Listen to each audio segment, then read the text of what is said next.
Well, hello there guys, and welcome back to the channel. So hold the presses, we do actually have some quite exciting information. Number one, I'll just blurt it out there. Effectively, some of the CCP members as well as Kabam employees have confirmed that we will get an opportunity to dupe our Maestro very soon. So, first things first, Cyber Weekend comes. Do not use your awakening gems on Maestros because, again, natural opportunity to awaken the old beardy Hulk is going to present itself quite soon in a new Everest content, probably. So we have that to look forward to. But the majority of this video, we will be discussing idol champions, which is a word that I had not heard up until today. So what is it? I've seen the tag and saw Kabam talking about them on the Titan post, but what is an idol champion? Did I miss something?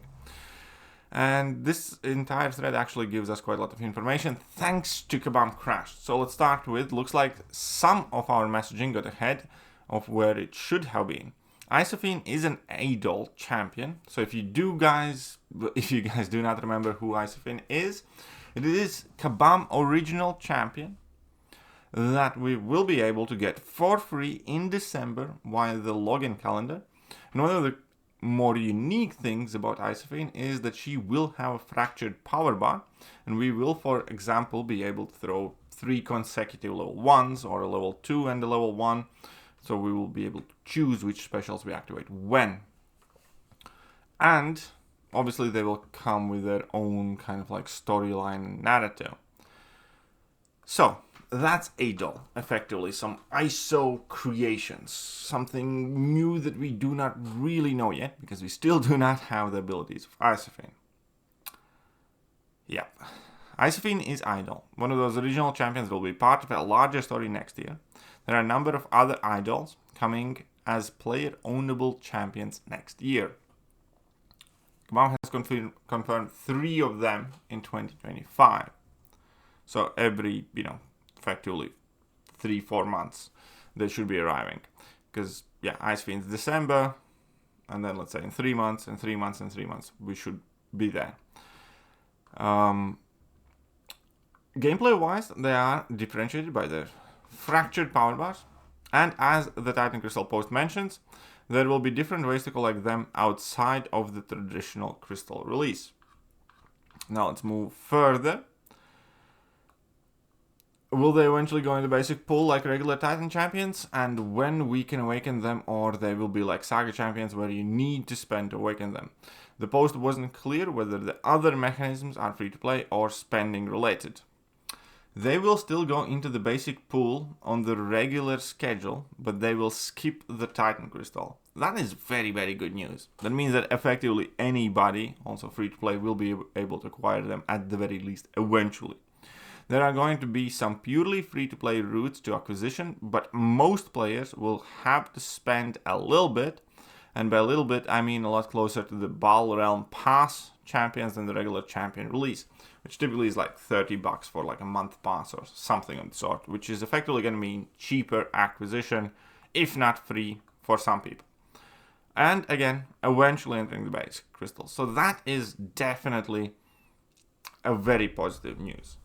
Because the Battle Pass champions are always considered to be the ones that are wildly available to significantly larger group of community, because even if you do end up having to spend for them, then it's significantly less amount of money. And here again, Kabam confirms that there will be some purely free-to-play routes, as well as the fact that they will eventually be in the basic. So it means if you miss out on them, it's not like they're gone forever. It's not like, you'll never be able to get them now. Or we'll have to wait for like some super mega special event. It means every new basic crystal after they have been added, will have a chance at them. And that's quite big. Obviously, community is memeing about it quite a lot. Can't defeat me, but Unitsman can, right? And that's kind of big, because I'm not gonna lie, I hope these champions are good and a success for sure. Because now we have these idol champions to look forward to, which I think in the retrospect could be kind of a replacement to the Deathless thing that they are doing, in which case I don't mind. At large, I think Deathless champions have been fairly meh up to now. We obviously do not have the Deathless She-Hulk, which does look like the better of the champions so far. And again, Guillotine's fine, but not a single one of the Deathless champions have made like a significant leap towards the top of the game.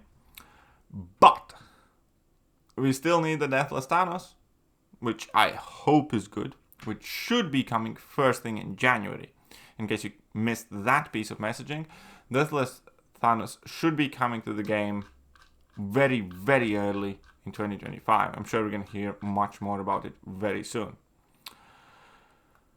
And now we're going to have the Adol champions. And I kind of like all of that, for sure. Especially if they are, more easily available for the active player base. Still available for everybody eventually.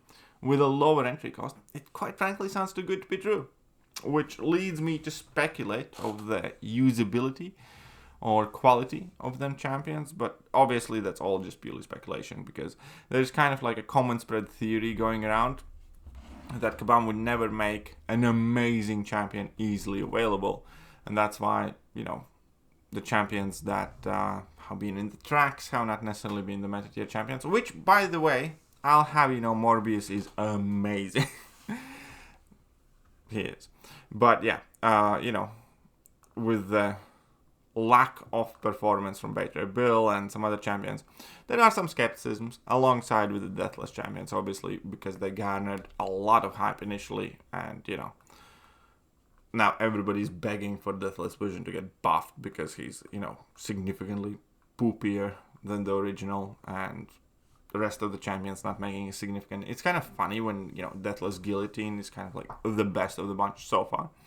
Now, we do have Deathless She-Hulk again, which I hope will be a noticeable improvement, but that remains to be seen. Can't wait to get my hands on Deathless Guillotine, by the way. Just a reminder, there is going to be some sort of Everest content for acquiring the last piece of Deathless Guillotine alongside the Banquet event milestones. But here we are. So, what we need to know. We're going to get 4 Adol champions at the least. Isophyne and 3 more that have been confirmed. There will be different methods of acquisition. Either, some Ballad Elm Pass type of thing or a reward for some challenging content. There will be an opportunity to dupe Maestro. And there's going to be some massive overlying storyline connecting these champions. A lot to look forward to. Still quite a lot to be worried about with the AI issues, input issues, and the game coming to MCU to PC, which has been so far, from what I have been hearing, mixed bag. And, a threat of loads of cheaters and modders looming. But it's not boring, I'll tell you that much. And this is one of those bits of news that genuinely kind of gets me excited. So I did want to share it with you. Whew. Now that I do want to hear your thoughts and opinions. And I do read all my comments. What do you guys think? Will Adol champions be great? Will they be mediocre? How hard or easy is it going to be to acquire them ultimately? Do you view these changes and news to the game in a positive or neutral or negative light? Because again, Titan Crystal having bigger release cadence is another thing. And these champions themselves will shake up the gameplay mechanics, hopefully. Like, my biggest hope is for at least one of these champions to be like a meta-relevant champion for sure. Obviously, then there is the speculation of the Everest content that will be coming. A lot of people are guessing something similar to Grandmaster Gauntlet or Crucible, which I would love, by the way.